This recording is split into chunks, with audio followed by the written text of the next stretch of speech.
So, Gill, Michelle, I got that the other way around. Michelle, Gill, thanks for coming along. Tell us, please, a little bit about the research you've been doing. The research we've been doing is to gather evidence for a lottery bid.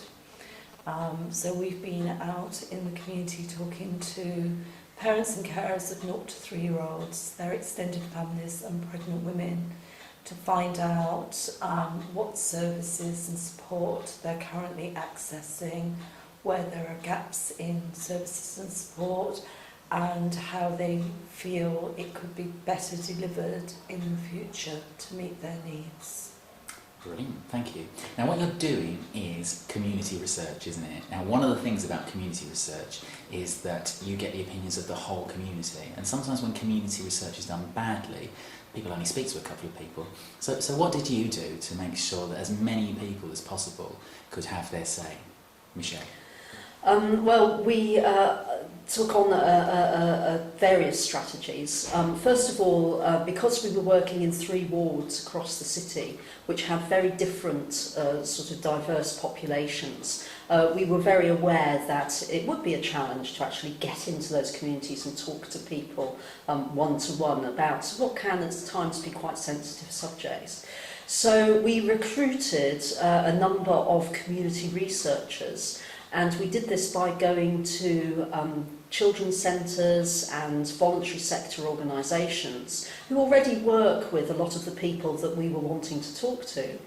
And they also came to the research having a variety of community languages as well, which in Leicester is very valuable. So by using community researchers and us ourselves, Gill and myself, actually going out and doing a lot of research on the ground in children's centres and in the community, using a whole variety of tools such as visual questionnaires and whatever, we were able to access a lot of people that perhaps if we just sort of tried to phone people up and ask them to talk to us, it just wouldn't have worked like that. So it was very much using existing relationships that people who are well known in the community already have. Great, thank you. Just another thing that we've been learning about community research is this business about power. And sometimes when you're being asked questions, you can feel like you're very small and the person who's behind the clipboard is very big. And the good thing about community research is it tries to break down those barriers between the person who's asking the questions and the person who's answering. What kind of things did you do? Did you manage to achieve that when you were doing the research? I think one of the key things to that is actually undertaking research in places where people already feel comfortable. So, and that was the value of the community researchers as well, that they already knew a lot of their service users who fell into the cohort that we were looking for, and were able to talk to them because they already had a relationship. That sort of power feeling wouldn't be there. And for Michelle and I, who were the unknowns, it was going to places where people feel comfortable, not expecting them to come to us.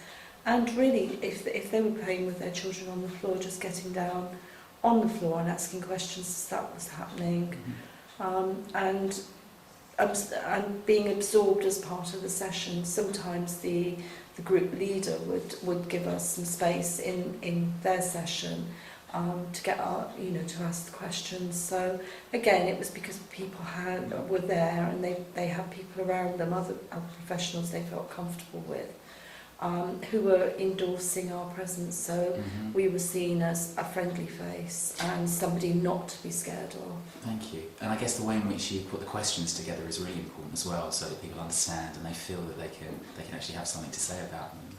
Yes, I mean a lot of work went in, and this is the key to the community research and the community-based research is actually the preparation.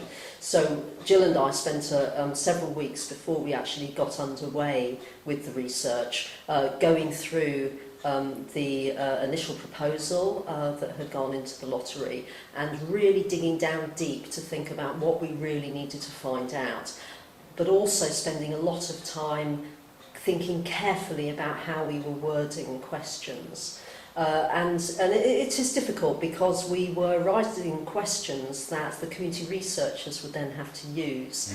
So that was quite a challenge, and I think we have learned some things from that process and from feedback that we've had from the community researchers at the end of the whole research process. It's quite difficult to write questions. You know what you're writing, you know what you're asking, but you're actually having to write them for somebody else to do the asking. So that has been quite a challenge. I think also using visual techniques like visual questionnaires feel less scary than if you're standing there with your clipboard and your questionnaire. So people felt more comfortable in answering those questions. Out on the streets, you sometimes couldn't avoid having your clipboard, or you could hide it in an envelope or something like that. So, you know, you weren't going to be avoided on the streets. But again, it was being out where people felt comfortable.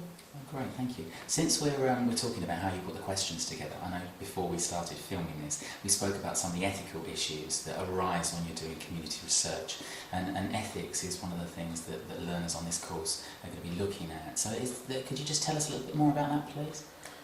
I think basically, I mean, certainly one of the things that we had to consider when we were putting the questions together and thinking about who we were going to be asking to ask the questions, again, the community researchers, we had to be very careful as to the position we were putting our community researchers in, because some of the questions or some of the areas that we were trying to research were particularly sensitive. So things around postnatal depression, we didn't want to be putting our community researchers in a position where they would have sort of quite a difficulty of actually talking to people about those, and perhaps things might get a little bit difficult for them. So we had to really judge what we were asking, who we were asking to ask the questions, and what the situation what it might lead to as well. Okay. And there was a. You're all right, Jill? Yeah, that's all right. Trying not to cough. And there was an issue with sensitivities around the funding for the project itself. Can you just tell us what those were and how you got around them? I mean, some of the sensitivities are really around the fact that it's lottery funding. So some community groups, faith groups don't want to participate because gambling is something that they don't participate in. So for us it was really making it clear to people that this was to inform the lottery bid. The funding hadn't been approved, so that it wasn't that they would be participating in something already where the funding was there. This was to get the funding.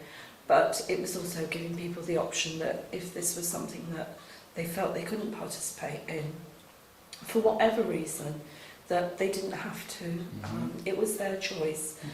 And at the same time making sure when we were asking the questions that they understood as well that if there were questions they didn't want to answer or couldn't answer, because sometimes when you're asking people for ideas, they can't think of anything there and then, that was perfectly all right. Great. Okay, thank you. So just one last question, and that's about legacy, because one of the last things we do on this course is to talk about the importance of there being a legacy with community research, so that you leave something behind afterwards. Can you just say a few words about the legacy of this particular piece of research?